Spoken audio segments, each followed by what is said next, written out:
In this video, I want to showcase where you can find all the items required for the heroic items. This video will not be covering where to obtain the tokens, just where to obtain the item required to access the heroic shops. If you have no idea what I'm referring to, you would have to play through the Sir Lancelot storyline in order to get access to this next thing. But if you've already done that and you know what I'm referring to, our next destination is Heartwood Forest. And then we're going to head to Sir Lancelot.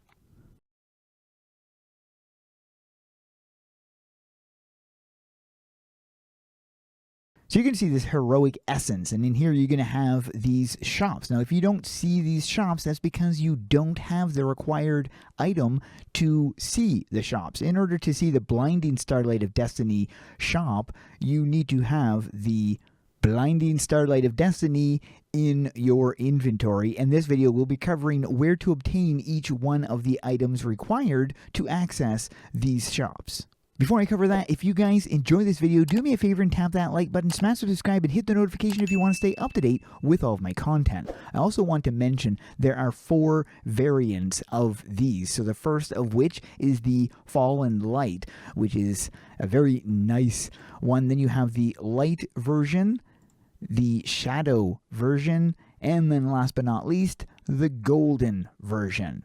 So each one of these all have that. So if you haven't seen my previous videos covering that, you might want to, if you want to see what they look like, or you can check the official wiki. To get the Blinding Starlight of Destiny, you're going to be heading to the Mysterious Islands to Yokai Island. In town, you're going to be finding Artix, and he's going to have access to the Fight Luminian thing. You're going to have to do a quest to get access to this, and this is where you can find the Blinding Starlight of Destiny. The next item you'll need is the Shadow Reaper of Doom, and that is in the side stories. You're going to be going to the Raven Spire. This is a Birth of a Doom weapon. In this location, you will be getting access to your Doom weapon. This is where you begin your adventure with the first one, and then you just upgrade it as you go. Next, you're going to be going to Doomwood, but more to the point, the Isle of the Dead. You're going to be finding an NPC over here, and I believe you have to play through some of the quest line to get access to this, but this is where the Doom crafting is going to be, and essentially this is where you're getting your Necro Staff of Doom, which you will be needing to acquire the Awakened version, and you're going to be talking to the mysterious guy, so I believe it was in the Forged Darkness. Yep, there it is. In here, you're going to be getting access to the Awakened Shadow Reaper of Doom. This is also where you can get the Awakened Necrotic Staff of Doom. Both of these are required to access the Shadow Reaper of Doom and the Necrotic Staff of Doom shop, heroic item shop. Next location is at the very bottom. You're going to the Isle of Titans. Interact with whoever it is that you've chosen, whatever side, and then interact with the ninja or the pirate, depending on what side you've chosen. So you're going to be confronting the doomed version of Korahan in order to get the Doom Fury Cursed Blade of the Fallen, which is required to access the heroic version of these. In the same location, you'll be fighting the doomed version of Mordred, which has access to the Doom Cannons of the Wrathful Vengeance. This is required to access the heroic versions. Next location is in Doomwood, but we're going to the Bone Cliffs. And then over here, you're going to be having this Bone, and you got to interact with him and go to the Bone Zone. Essentially, you're going to need to kill 62,000 of these skeletons in order to get access to the Blade of the Be-Many, which will then access the Be-Many shop. I don't have it, but I will be getting it eventually. I'm just slowly grinding this place out. But the weapon required is the Blade of the Be-Most.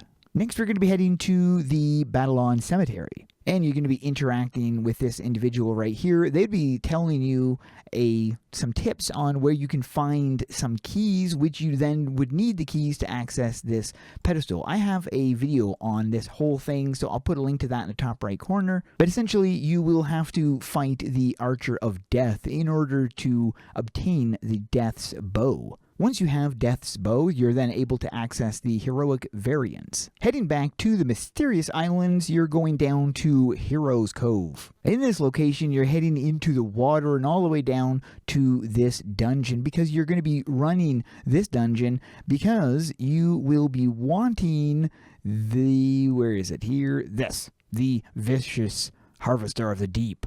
If this is in your inventory, you'll get access to the variants. Heading to the Fiend Lands, we're going to go to the Forge of the Forlorn. And then over here, we're going to interact with the Forge, and you're going to find the Lost Armory of Nolgath. At the very top, you're going to find the Apocalypse. And you will need this to get access to the heroic variants. Now we're heading over to the Scholar District, and we're going to go talk to Senric. We just got to wait for him to come over here. This is where you can get the Sacred Wind, which you will need in order to access the Sacred Wind heroic variants. For the final item, you're going to be going to the Mysterious Islands, but to Lolosia. Off the dock, you're going to be seeing a submarine, and if you don't, you'll need to play through some of the quests. But anyways, AdventureQuest, this is where you're going to be going. You're going to be finding an NPC here who's going to have some upgrades, so you've got the Redemption or the Scorn, but you will need the AdventureQuest Lance to get access to that, which you can find as a drop by this boss right here. But I mean, just playing through the quest to get access to this area will give you the AdventureQuest Lance. You can also have either of the variants to access the heroic items as well. And there we go. Hopefully this video will help you guys. Thanks for watching, and keep those swords swinging.